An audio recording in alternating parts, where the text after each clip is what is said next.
Pour ne rater aucune de nos vidéos, n'oubliez pas de vous abonner et d'activer la cloche. Vous n'avez pas pu passer à côté, la vidéo a été vue des millions de fois. Colombe, 60 ans, conseillère en insertion professionnelle sans emploi au RSA, mais qui reste bénévole au Resto du Cœur, joyeuse puis en larmes lorsqu'elle confie à la caméra de TF1 ses galères. Regardez, moi je suis au RSA et on a du mal à vivre.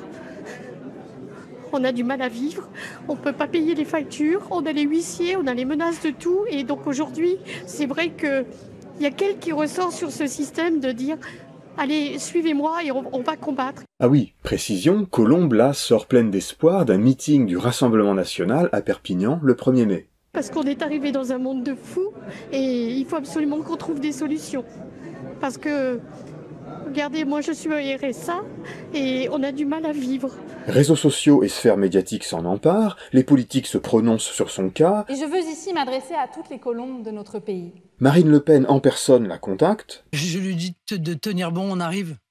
Voilà ce que je dis à Colombe et à toutes les colombes de France. Chacun porte un diagnostic, y vérifie ses thèses politiques, accuse les uns de ne pas faire preuve de compassion avec Colombe, ou alors les autres de la blâmer insuffisamment, celle qui est devenue une militante rassembliste de fait. Alors mépris, insulte ou compassion et main tendue, choisissez votre team. De quoi cette Colombe est-elle le symbole? Est-elle l'incarnation de la fameuse fâché pas facho?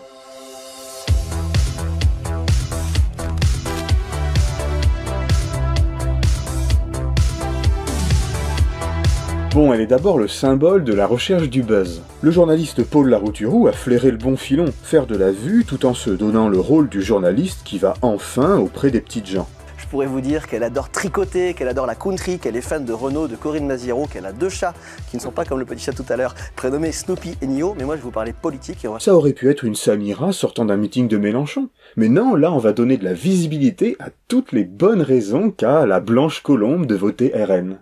Enfin, mardi, le maire de Perpignan et vice-président du RN, Louis Alliot, a annoncé vouloir l'embaucher au centre communal d'action sociale de sa ville. C'est une citoyenne, comme tout le monde, elle aurait été communiste que ça aurait été pareil. Tout finit bien. Une partie de la gauche politique y voit l'incarnation de la fameuse catégorie de fâché pas facho, tentée par le RN par dégagisme, mais sans affect raciste ou xénophobe. Et comment se fait-il que cette personne se retrouve à un meeting du Rassemblement National? Qu'est-ce qui s'est passé à gauche pour qu'on ne lui parle plus, qu'elle ne se sente plus représentée par nos forces? Toutes les colombes du pays, nous ne devons pas les mépriser, mais les entendre, les comprendre, et que demain elles placent leur espoir et leur bulletin chez nous, à gauche. Il ne faut pas les mépriser et essayer de comprendre leur colère, parce qu'il s'agit d'affaiblir le RN et à tout le moins d'empêcher d'autres personnes d'aller grossir ses rangs. Je dis que dans l'électorat de Madame Le Pen, il y a beaucoup de gens fâchés, mais pas fachos. Et que le travail de gens comme moi est de parler à tout le peuple, mais peut-être principalement aux fâchés, pas fachos, en leur disant « ne vous trompez pas de colère ». Mais ça, c'est du travail politique alors. Alors le but, c'est pas de mener une enquête. On ne connaît pas Colombe. Question que se posent beaucoup d'internautes, est-ce que Colombe est raciste? Donc je vais poser tout simplement la question et elle me répond « Je vis à Perpignan, c'est donc totalement impossible pour moi d'être raciste puisque je vis dans une ville d'accueil. » Elle ne fait que sortir d'un meeting où on lui a parlé pendant 2 heures de préférence nationale. Et quand elle avait déjà voté pour Jean-Marie Le Pen en 2002, c'était déjà sans doute une saine colère qui s'est tournée par hasard vers celui qui explique que 3 millions de chômeurs parce que 3 millions d'immigrés. C'est qu'elle ne se souvient pas exactement, elle se souvient juste d'avoir voté François Mitterrand. Elle se définit comme un bébé Mitterrand, mais elle est incapable de dire à quel moment elle a basculé, d'abord pour Jean-Marie Le Pen, puis pour sa fille. Eh oui, Colombe votait déjà pour Jean-Marie Le Pen il y a plus de 20 ans, à l'époque où elle n'était donc ni au chômage, ni au RSA. Démonstration, Simon, que dans les médias aussi, il arrive que les fantasmes se dégonflent. Bruno Donnet.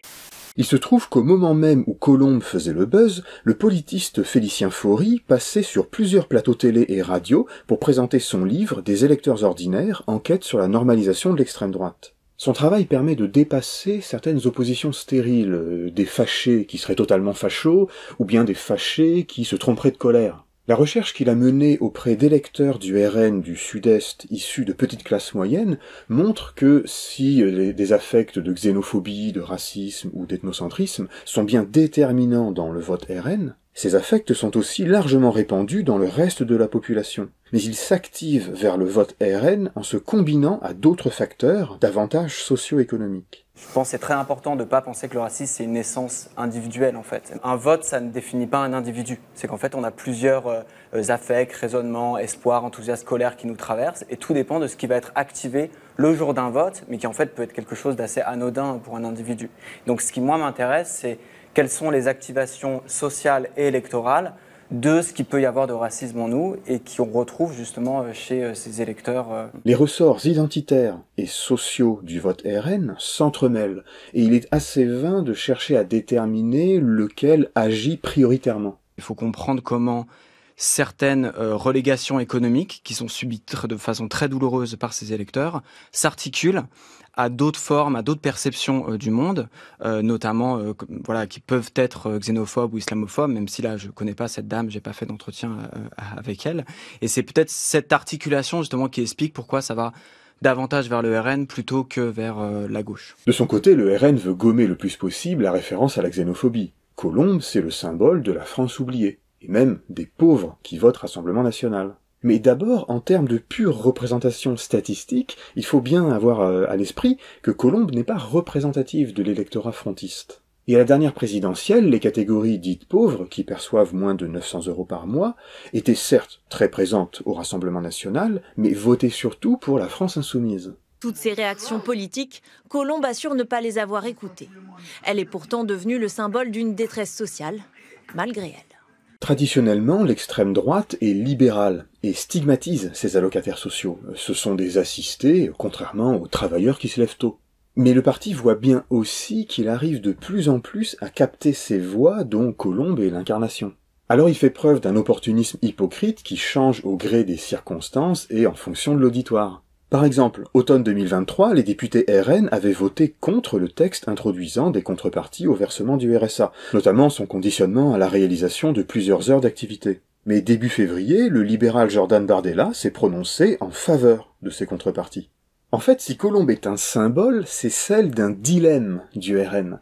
Comment s'attirer ces fractions des classes populaires en grande précarité, sans risquer de s'aliéner les petites classes moyennes et les classes plus aisées, qui sont très méfiantes à l'égard des allocataires sociaux. En effet, dans l'électorat modeste du RN, il faut distinguer les classes moyennes précaires, fragilisées notamment sur le plan de l'emploi, des classes populaires stabilisées et petites classes moyennes. Les travaux de Félicien Faury portent sur cette seconde catégorie. Ces employés, infirmières, pompiers, artisans n'ont pas particulièrement peur de se retrouver au chômage, mais ont beaucoup d'autres préoccupations matérielles, logement, éducation, accès aux services publics. Ces préoccupations font qu'ils vont toujours se sentir menacés par quelque chose, et c'est par inquiétude de perdre tout ce qu'ils ont gagné avec effort qu'ils vont se mettre à voter RN. L'enjeu pour les stratèges du RN, c'est d'opérer des rapprochements entre ces avant-derniers, si on peut dire, et les plus précaires. Donc de dépasser les préjugés sur les cassos pour construire des alliances électorales. Et c'est ici qu'intervient Colombe, en tant que symbole. Son existence vient premièrement rappeler aux classes populaires stabilisées, ces avant-derniers là, qu'ils peuvent toujours chuter. Elle symbolise le cauchemar décliniste de l'électeur de petite classe moyenne. Et ici, on a une part très importante de ce qui fonde en fait le vote RN, c'est-à-dire des inégalités de classe, en fait, qui sont subies par une grande partie de l'électorat du RN. Deuxièmement, elle incarne le bon assisté, celui qui veut s'en sortir, qui ne veut pas vivre de la solidarité publique, contrairement aux mauvais assistés, le cassos ou l'immigré, qui eux veulent continuer à profiter, et dont l'existence ne fait aucun doute pour l'électeur Rassemblement National. Elle permet de dire, s'il y a des bons pauvres comme elle, c'est qu'il y a des mauvais pauvres. D'abord à Colombe, je lui rends sa dignité en lui disant que je sais qu'elle cherche du travail.